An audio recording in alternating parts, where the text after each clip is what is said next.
నామానికి మహిమ కలుగును గాక. ఆమె ఏమండి, ప్రతి ఒక్కరు కూడా మనకి భరోసా ఇవ్వలేదు. ఎవరు ఇవ్వగలరంటే మనం నమ్మిన యేసు ఒక్కడే ఇవ్వగలడు. అది ఇర్మియా గారి ద్వారా మనకు రాస్తున్న మాట ఏమిటంటే, ఇర్మియా గ్రంథం 24వ అధ్యాయము 6వ వచనం చదవండి. ఇర్మియా గ్రంథం 24వ అధ్యాయము 6వ వచనం తొందరగా చదవండి, లేదా నేను చదువుతాను. ఇదిగో చూడండి, వారికి మేలు కలుగునట్లు నేను వారి మీద దృష్టి ఉంచుచు ఈ దేశములకు వారిని మరలా తీసుకుని వచ్చి పడగొట్టగా వారిని కట్టెదను, పెళ్ళగింపగా వారిని నాటెదను. చప్పట్లు కూడా దేవుని మహిమపడదామా? హల్లెలూయా. ఈ వచనము ఒక రోజులో స్టడీ చేస్తూ ఉండగా నా దృష్టికి పరిశుద్ధాత్మ దేవుడు తీసుకొచ్చాడు. ఏదైనా మనసుకు హృదయానికి వాక్యాన్ని అందించినప్పుడు దాన్ని ఏం చేస్తానంటే నేను స్టోర్ చేసుకుంటాను. ఏం చేయాలి? స్టోర్ చేసుకోవాలి.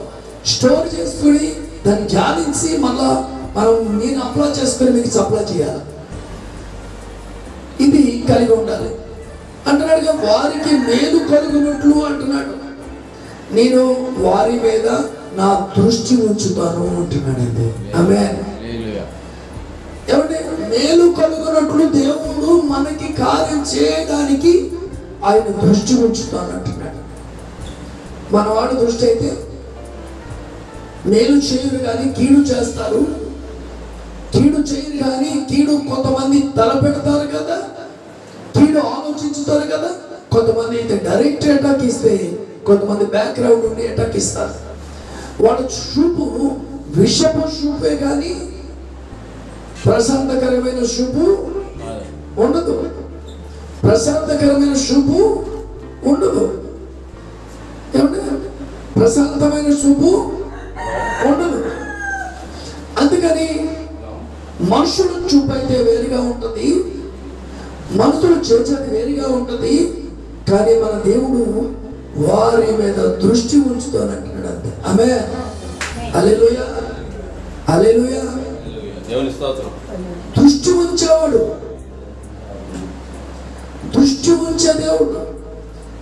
నువ్వు ఎక్కడ తిరుగుతున్నావో, ఎక్కడ ఉంటున్నావో, ఏం చేస్తున్నావో, ఏమంటే ఏ స్థితిలో ఉన్నావో, ఏ పరిస్థితుల్లో ఉన్నావో, ఎవరు మన మీద కనుదృష్టి ఉండకపోయినా దేవాది దేవుడు కన్న బిడ్డలుగా ఆయన దృష్టి ఎల్లప్పుడూ మన మీద ఉంది. ఆమేన్. ఎల్లప్పుడూ మన మీద ఉంది. అందుకే అన్నాడు కదా, తల్లి అయినా మర్చిపోతానేమో కానీ నేను మాత్రం మిమ్మల్ని మరవన్నాడు. ఏ తల్లి ఎందుకు మర్చిపోద్దమ్మా? తల్లి ఎందుకు మర్చిపోద్ది? తల్లి ఎందుకు మర్చిపోద్ది అంటే ఉద్యోగంలో వెళ్తుంది, పని చేసుకుంటుంది, లేదా ఎక్కడో కూర్చోబెడుతుంది, మర్చిపోతుంది, ఏదో పని చేసుకుంటుంది, ఆధవరపుగా ఉంటుంది. పిల్లడు జ్ఞాపకం వచ్చినప్పుడే వెళ్తాడు అక్కడికి, ఆడు ఏం చేస్తున్నాడా అని. మొత్తం మీద ఎంతో కొంత ఉంటుంది. కానీ మన దేవుడికి ఎల్లప్పుడూ మన మీద ఆయనకు దృష్టి ఉంది. కొట్టండి అమ్మా. ఎల్లప్పుడూ మన మీద ఆయన దృష్టి ఉంది. ఆయన దృష్టి ఉంది కాబట్టి పడుతున్నాం, లేస్తున్నాం. రోగం వస్తుంది, యెషువా యేసయ్యా నాకు డాక్టర్ దగ్గరికి వెళ్ళి ఓపిక లేదయ్యా, నన్ను స్వస్థపరచాలంటే వెంటనే బాగు చేస్తాను అంటే నీ మీద నా మీద దృష్టి ఉంది. ఈ రోజుకి ఏమీ లేదయ్యా, తినడానికి లేదయ్యా, పరిస్థితి ఏంటంటే అయితే నువ్వు కంగారు పడుకో, నీ మీద నేను దృష్టి ఉంచాను. ఏలియా పంపించినప్పుడు కాకుల ద్వారా ఆహారం పంపించలేదా? నీకు పంపిస్తా అంటాడు అంతే. దేవుని స్తోత్రం. దీని గురించి ఆలోచన చేయొద్దు. ఎందుకో తెలుసా? మనం నమ్మిన దేవుడు శక్తి కలిగిన దేవుడు. ఆమేన్. వారి మీద దృష్టి ఉంచి ఈ దేశములకు వారిని మరలా తీసుకుని వచ్చి పడగొట్టగా వారిని కట్టెదను. ఆమేన్. దేవుడు ఇస్తున్న వాగ్దానమైన సందేశమే ఇది. నాటుతాడు, కట్టేవాడు, పడగొట్టడు. పడగొడతాడా దేవుడు? చాలా మంది రాంగ్ ప్లానింగ్స్, రాంగ్ డెసిషన్ తీసుకుని వారే పడిపోతున్నారు. కానీ దేవుడు ఎప్పుడు రాంగ్ రూట్లో మనల్ని నడిపించడు. మనమే ఈ లోక పద్ధతులు ఆచరించి, లోక పద్ధతులను అనుకరించి మనం పడిపోతూ ఉంటాం. కానీ దేవుని దగ్గరికి వచ్చిన ఏ ఒక్క వ్యక్తి పడిపోడు. ఏ ఒక్క వ్యక్తి కూడా పడిపోవడానికి ఆస్కారం లేదు. ఎందుకో తెలుసా? పరిశుద్ధాత్మ సహాయం ద్వారా నడిపించబడతారు కాబట్టి. నాటుతానంటున్నాడు, కట్టతానంటున్నాడు. కానీ బయట ప్రజలైతే కట్టేవారు లేరు, నేను నాటేవారు లేరు, నేను మీ మీద దృష్టి ఉంచేవారు లేరు. అందుకే పడగొట్టే దేవుడు కాదమ్మా, నిలబెట్టే దేవుడు. హల్లెలూయా. ప్రస్తుతానికి ఏంటి నా పరిస్థితి, ప్రస్తుతానికి ఏంటి నా దిక్కు లేదు, ఏంటో ఏం పట్టుకుని ఏం పరిస్థితులు ఏం బాగాలేవు అని అనుకుంటున్నావా? కానీ నీ ఆశీర్వాదం కొరకే ఇవన్నీ. ఆమేన్. ఇవన్నీ నీ ఆశీర్వాదం కొరకే. ప్రస్తుతానికి జీరో, తర్వాత నువ్వే హీరో. కొట్టు చప్పట్ల. ప్రస్తుతానికి జీరో, తర్వాత హీరో. ఎందుకో తెలుసా? ఆయన మేలు చేయడానికి సిద్ధంగా ఉన్నాడు. ఆయన పడగొట్టే దేవుడు కాదు, నిలబెట్టే దేవుడిగా ఉన్నాడు. కాబట్టి తల ఎత్తే దేవుడు, తల ఎత్తి ఎవరి దగ్గరైనా నిలబెట్టగలిగిన సమర్థుడు. అందుకే వారిని మరలా నేనేం చేస్తానంట, ఇదిగో ఈ దేశంలో నేను తీసుకుని వచ్చి పడగొట్టను, వారిని కట్టేవాడిగా చేస్తాను. పడగొట్టను. ఇప్పుడు ఇవాళ బయట పొజిషన్ చూస్తుంటే కాస్త ఎదుగుతుంటే ఎలా పడగొట్టాలి, ఇంట్లో కాస్త ఉన్నతమైన స్థానంలోకి వస్తుంటే ఎలా పడగొట్టాలి, కాస్త అభివృద్ధిలోకి వస్తే ఎలా పడగొట్టాలి, ఇవి ఆలోచనలు అక్కడ. కానీ మన దేవుడికి ఆ ఆలోచనలే. నువ్వు అంతకంతకి అంతకంతకి అంతకంతకి గొప్పవారిగా నిలబడాలని ఆశపడుతున్నాడు. నేను కట్టాలని ఆశపడుతున్నాడు, నాటాలని ఆశపడుతున్నాడు. అందుకే ఈ దేశంలో సజీవులున్న దేశంలో ఆ దేవాది దేవుడు మేలు చేస్తాను అని వాగ్దానం ఇస్తున్నాడు. ఆమేన్. హల్లెలూయా, హల్లెలూయా. చూడండి, సేవకుడు చక్కగా వాడబడుతున్నారు, ఎంతో అద్భుతమైన సువార్త చేస్తున్నారు. కానీ దేవుడు నాటుకుంటూ వచ్చాడు, ఆయనకి మేలు చేస్తూ వచ్చాడు, ఆయన చెప్పిన పని చేస్తూ వచ్చాడు. కానీ తిరిగి ముస్కర్లు ఏం చేశారు? నాటారా? పడగొట్టారా? పడగొట్టేశారు. ఏంటంటే ఒక మనిషిని పడగొట్టే వాళ్ళు చాలా మంది ఉన్నారు ఇక్కడ. మనిషిని పడగొట్టే వాళ్ళు చాలా మంది ఉన్నారు. మనుషుల్ని నాటేవారు కానీ, ప్రోత్సహించేవారు కానీ, ఆదరించేవారు కానీ, ఏదో సపోర్ట్ చేసేవారు కానీ ఉండరు. ఉండకపోగా చేసేవాడి మీద టార్గెట్, చేసేవాడి మీద టార్గెట్. ఆయన అంటున్నాడు, మొన్న పత్రిక ఇస్తుంటే అయిపోయింది భోజనం టైంకి మేము సిద్ధపడి ఆ హోటల్ దగ్గరికి వెళ్ళేసరికి పత్రికలు ఇస్తున్నప్పుడు ఒక ఆయన ఆగిన తర్వాత ఒకటే చెప్పాడు. ఏదో చెప్తాడు అనుకున్నాను కానీ అంటున్నాడు, ఏమంటే ఇలా పత్రికలు ఇస్తే మిమ్మల్ని చంపేస్తున్నారు కదా అంటే ఏం జవాబు ఇవ్వాలి? చచ్చిపోవడానికి సిద్ధంగా ఉన్నామండి అన్న. దేవుని స్తోత్ర. వచ్చామా? నాటే దేవుడి దగ్గర ఉన్నామా? మేలు చేసేవాడి దగ్గర ఉన్నామా? కట్టేవాడి దగ్గర ఉన్నామా? అక్కడక్కడ తిరుగులాడుతున్న వాడిని తీసుకొచ్చాడా? పాపిష్టి జీవితాన్ని ఇక్కడ తీసుకొచ్చాడా? నాశనం అయిపోతున్న మనం తీసుకొచ్చాడా? సత్య స్థితిలో ఉన్న మనం తీసుకొచ్చాడా? నిలబెట్టాడా? నిలబెట్టిన దేవునికి ఏమైతే ఉండలే. దేవుని స్తోత్ర. నిలబెట్టిన దేవునికి ఏదైతే ఉందో, నిలబెట్టిన దానికి ఏమైతే ఉన్నాయి. నేను సావను సజీవుడిగా యెహోవా క్రియలు వివరిస్తాం అంతే. బ్రతికుండి పని చేస్తాం. సావైతే రాజ్యం. క్రైస్తవుడికి సావలేదు, గుర్తు చేసుకోండి. క్రైస్తవుడు సావడండి, యేసుప్రభువుడికి సావలేదు. ఈ సత్యం తెలియక మనుషులు చంపుతున్నారా? ఏంటండి? నాటే దేవుడు, కట్టే దేవుడు, మేలు చేసే దేవుడు, నీ పాపిష్టి కార్యములు చూసే దేవుడు కాదు, నేను క్షమించి ఆదరించే దేవుడు. అలాంటి దేవుడు, శక్తి కలిగిన దేవుడు. రుచి రుచి రుచి ఒకసారి టేస్ట్ చూస్తే అర్థమవుతుంది. బతుకులకి పడగొడుతున్న వాళ్ళకి ఈ బుద్ధి జ్ఞానం లేదండి. ఒకడంటున్నాడు, మేమే చంపాం, మా వాళ్ళే చంపారు, బాగా జరిగిందని సంకలు గుద్దుకుంటున్నాడు. ఇక్కడ సంకలు గుద్దుకోవచ్చు కానీ రేపు పొద్దున సంక గుద్దుకోవడానికి సంకలు ఉండవు. ఎక్కడ ఉన్నాడా? అగ్ని అంత పురుగు సావదా? ఒకవేళ ఏమన్నా మారు మనసు పొంది రక్షణ పొంది ప్రభువా నా తప్పు నేను ఇలా మాట్లాడాలని క్షమించమని అడిగితే మళ్ళా వాడికి ఏమైనా క్షమాపణ ఉంటుంది? ఒకటి చంపేస్తే సంకలు గుర్తుకోవడం ఏంటండి? ఒక ఆయన చంపేస్తే ఈయన ఆనందం ఏంటండి? అసలు మనిషేనా వీడు మనిషే అంటారా? మానవత్వం అనేది ఉన్నదంటారా? మనుషుల్లో ఇంత దుర్మార్గం పేటు లేకపోతుంది. కానీ మన దేవుడు అలా చేసేవాడు కాదు, మేలు చేసేవాడే. మనుషులు కీడు చేసేవాడే. ఏ మనుషుడిని నరమాత్రుడిని నమ్మడానికి లేదు. నువ్వు నమ్మేవారిని ఇంట్లో ఉంచేస్తారు. నాటేవారు లేరు, మేలు చేసేవారు లేరు, కట్టేవారు లేరు. కానీ నా దేవుడు, మన దేవుడు నిన్ను ఒక శిఖరాలకు ఎక్కించే దేవుడు. దేవుని స్తోత్ర. ఈరోజు నేను మనమందరం ఎలా ఉన్నావా? రేపు పొద్దున అన్నవారు సిగ్గుపడేలా చేసే దేవుడే. వాడు సిగ్గుపడేలా చేసే దేవుడు, మనం తలెత్తేవారుగా ఉంచే దేవుడు.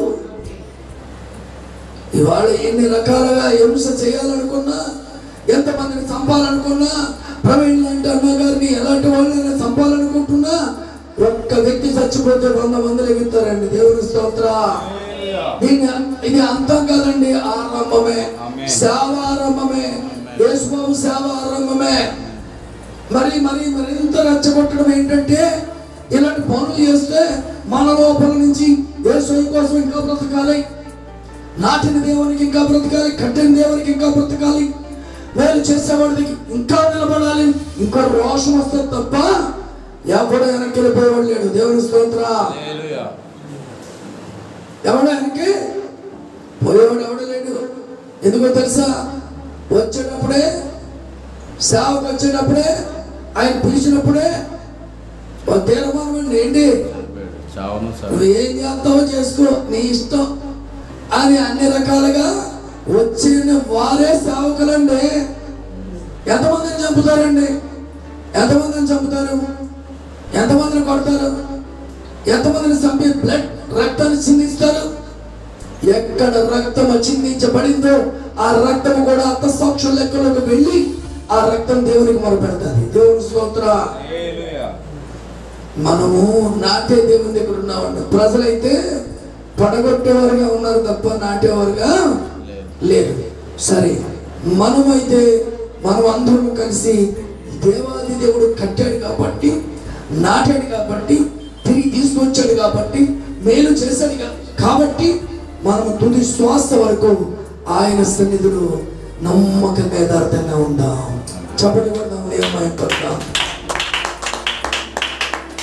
అంతేకాదు మరొక విషయం మాట్లాడి నేను దీన్ని ముగించాలని ఆశపడుతున్న 7వ వచనం.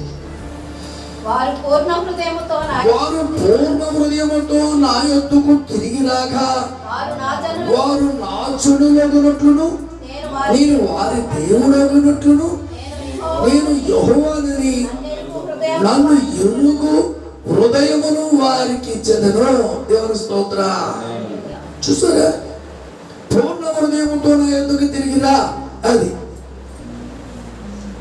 ఇప్పుడు అంతవరకు లేదా? వెళ్ళిపోయినోడికి బయటికి వెళ్ళిపోయాడంటే తప్పిపోయినట్టే కదా. ఏమంటే పూర్ణ హృదయంతో తిరిగిరా. తిరిగి వస్తే హత్తుకుంటాడు. ఎవరైనా హత్తుకుంటాడంటే ఎవరైనా హత్తుకుంటాడు. ఎవరైనా ప్రేమిస్తాడంటే తిరిగి వస్తే ఎవరైనా ప్రేమిస్తాడు.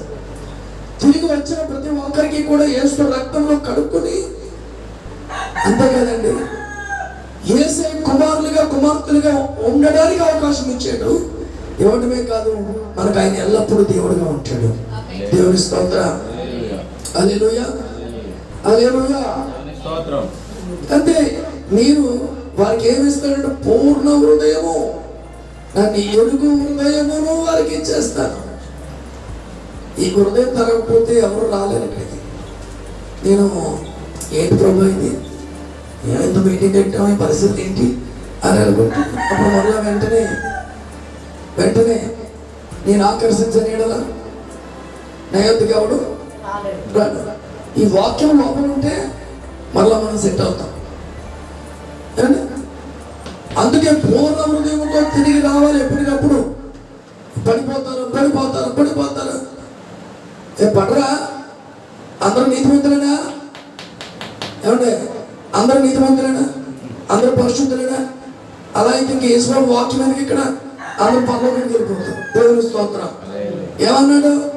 నేను నీతిమంతుల కొరకే వచ్చాను కానీ పాపుల కొరకు రాలేదు అన్నాడా? నేను నీతిమంతుల కొరకు రాలేదు కానీ పాపుల కొరకే వచ్చాను. 99 గొర్రెలు, ఒక గొర్రె తప్పిపోయింది. ఈ 99 దొడ్లో కట్టేశాడు. ఆ గొర్రెను పట్టుకొచ్చి భుజాలు వేసుకుంటే అది సంతోషం. దేవుని స్తోత్రం.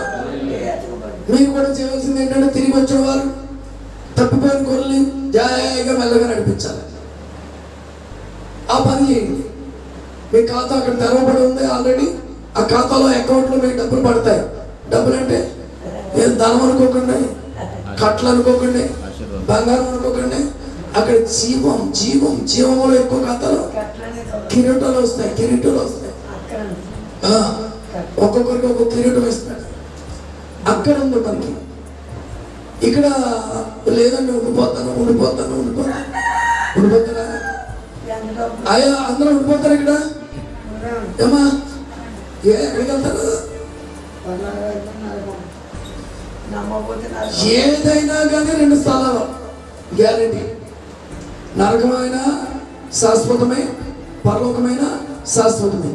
ఆ పరలోకానికి వెళ్ళడానికే కదా ఆయన తిరిగిరా, పాపం విడిచిపెట్టు, లోకాన్ని విడిచిపెట్టు, నీ పాపిష్ట కార్యాలు విడిచిపెట్టు, నీ ఇష్టమైన జీవితం విడిచిపెట్టు, రా తిరిగి పూర్ణ హృదయంతో వచ్చేసి నేను మంచి హృదయం ఇస్తాను, నిన్ను నాటుతాను, కట్టుతాను, నీకు మేలు చేస్తాను, నీకు దేవుడిగా ఉంటాను చెప్పేవాడు ఎవరన్నారా? బైబిల్ గ్రంథంలో కూడా చాలా మంది పడిన వారు ఉన్నారు, వచ్చిన వాళ్ళు వెనక్కి వెళ్ళిపోయిన వారు ఉన్నారు. వెళ్ళిన తర్వాత మళ్ళా వచ్చి తప్పు జరిగింది ప్రభువా, పొరపాటు జరిగింది ప్రభువా, నేను ఇబ్బందుల్లో పడ్డాను ప్రభువా, దారి తప్పాను ప్రభువా, నన్ను కనుకరించని వచ్చి అడిగి అక్కడ విడుదల పొందుకున్న తర్వాత మళ్ళా వెళ్ళి కార్యాలు చేయలేదు, పాపిష్ట కార్యాలు పోలేదు. ఈ రోజున ప్రతిరోజు రావడమే స్తోత్రం ప్రభువా, క్షమించు ప్రభువా అంటాం. మళ్ళీ పడ్డాం. నాటింది ఎందుకు? పడ్డారుగా. ఆమె వచ్చిందండి, రాళ్ళతో కొట్టండి, చంపే కరెక్ట్గా వేసిన అక్కడ కూర్చుని ఏదో రాసుకుంటున్నాడు ఆయన. ఇలా ఇలా ఇలా పెద్ద మగవాళ్ళు వచ్చారు, రాళ్ళు పెద్ద మగవాళ్ళు వచ్చారు. ఆ మగవాళ్ళు ఒక్క ఆడదాన్ని పెరుగుతున్నారు. చూశాడు, ఆగారు. ఏమయ్యా ఏంటి పరిస్థితి అంటే, ఈ ఆడదాన్ని తప్పు చేసిందా? తప్పు చేయాలంటే ఇంకో మగవాడు ఒక్కరంతా అక్కడ. ఇవన్నీ వాళ్ళకి వివేచన ఉందో లేదో తెలియదు కానీ వాళ్ళు మాత్రం పట్టుకొచ్చారు. ఒకటే ఒక మాట అన్నాడు, అరే మీరు ఎవరు కూడా పాపం చేయలేదా? పాపం చేయకపోతే కొట్టి చంపేయండి అన్నాడు. అందరూ దుర్మార్గమే, అందరూ పాపమే, అందరూ లోకమే.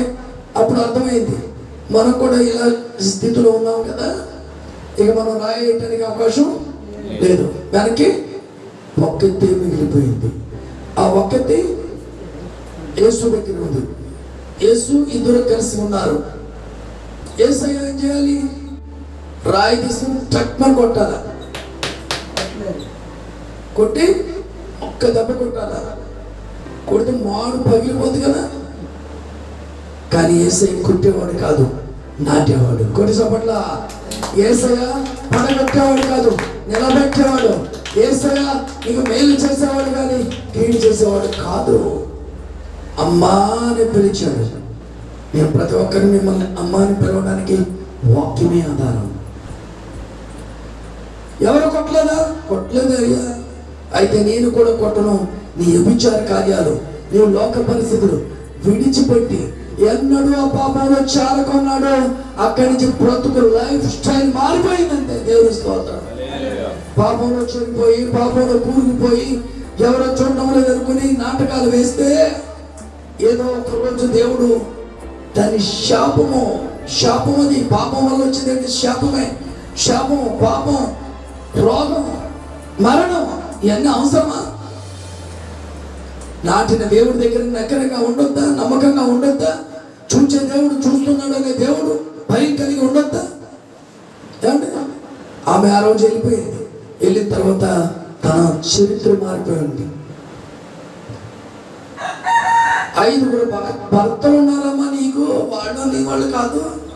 స్టోరీ మొత్తం చెప్పాడు, అంతా మీకు తెలుసు. అక్కడ హృదయం మొదలైంది.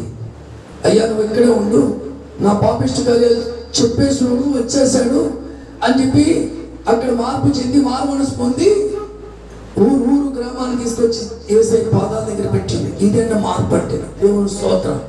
ఎంతకాలం చూసినా ఎక్కడ వేసిన గొంగలు అక్కడ అన్నట్టుగా బతుకులు మారడం లేదు, మాటలు మారట్లేదు, చూపులు మారట్లేదు, తలంపులు మారట్లేదు. మీరు చచ్చిపోయే స్థితి దగ్గరికి వచ్చేసిన బతుకులు మారట్లేదు. ఎలాగా? ఈ రోజునైనా మార్చుకోండి, ఈ రోజునైనా మార్చుకోండి. ఎందుకో తెలుసా? ఆయన నన్ను ఎరుగు హృదయం ఇస్తానని చెప్పాడు.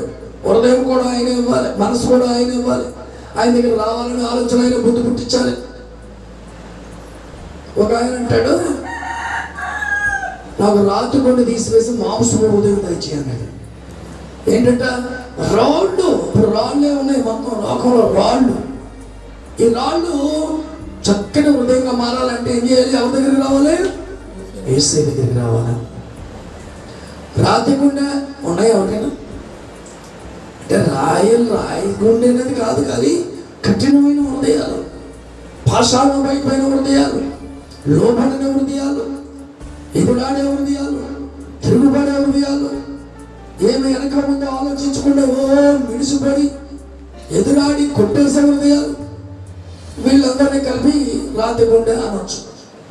కానీ ఏ శాఖలో ఉన్నాడో, ఏ పరిస్థితుల్లో ఉన్నాడో తెలియదు, కానీ మొత్తం మీద యేసయ్య దగ్గరికి వచ్చాడు, మారు మనసు పొందాడు. పొందిన తర్వాత దగ్గరికి వచ్చిన తర్వాత అంటున్నాడు, ఏమంటున్నాడంటే, అయ్యా నాకు రాతి గుండె ఉందయ్యా, తీసేసి నాకు మాంసం హృదయం దయచేయండి. మెత్తన హృదయం కలిగి ఉండాలి. ఈ చివరి కాలంలో మెత్తన హృదయం కలిగి ఉండాలి. జాలి కలిగిన హృదయం కావాలి, మేలు చేసే హృదయం కావాలి. కీడు చేసే హృదయం ఎవరికి ఉండడానికి వీల్లేదు. అందుకే తిరిగిరా నేను ఇస్తాను నీకు అన్నిటి. తిరిగి వస్తే ఇస్తాడు. నువ్వు రాకపోతే ఇంట్లో కూర్చుంటే టీవీ పెట్టుకుని, సినిమా పెట్టుకుని, సీరియల్ పెట్టుకుని, మందు తాగి కైనలకు కొట్టుకాలు తిని నువ్వు ఒళ్ళు గొల్ల చేసుకుని నాశనం అయిపోతావు తప్ప నీ బ్రతుకు నాటబడదా. తిరిగిరా, దేవుడు సాయం చేస్తాడన్నాడు. ఎంతమంది అండి నాశనం అయిపోతున్నారు ఈరోజు తిరిగి రాక. క్రైస్తవుల మీద పడి ఏడుతున్నారు.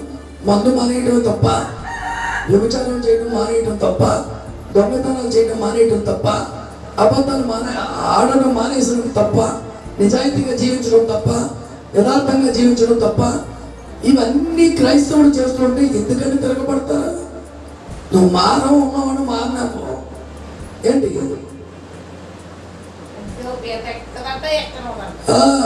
మా అక్క చెబుతుంది, ఓ పీత ఎక్కుతూ ఉంటే పీత లాగుతూ ఉంటుంది అంతే. ఎందుకంటే క్రైస్తవుడిగా ఉన్న ప్రతి ఒక్కడు కూడా ఎవరికి హాని చేయడు. దేవుని స్తోత్ర. ఎవరి మీద తిరగబడడో, ఇదండి క్రైస్తవుడు లక్షణం. అందుకే నీకు నన్ను ఎరిగే హృదయం ఇస్తాను, నాటుతాను, స్టాండర్డ్ చేస్తాను. నేను చూస్తున్న దేవుణ్ణి, మేలు చేసే దేవుణ్ణి. ఈరోజైనా ఇంకా మనకి ఏ మేలు కావాలో, ఎక్కడికి రావాలో, ఏ హృదయంతో ఉండాలో దేవుడు మాట్లాడుతున్న మాటలు ఇవి. దేవుని స్తోత్ర. అందుకే యేసుక్రీస్తు కూడా ఈ లోకానికి రావడం మేలే చేశాడు. దెబ్బలు కొట్టేవాడు కొట్టాడు, తిట్టేవారు తిట్టారు, ఉమ్మేసేవారు ఉమ్మేస్తారు.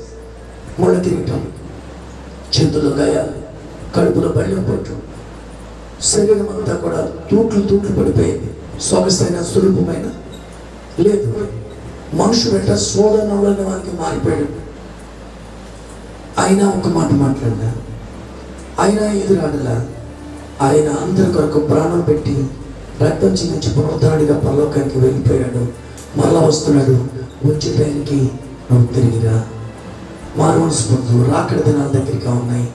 సిద్ధపడితే పరలోకం లేదా నరకం, ఏది కావాలో నీ ఇష్టం. ఈ మాటలు దేవుడు దీవించి ఆశీర్వదించును గాక. ఆమేన్.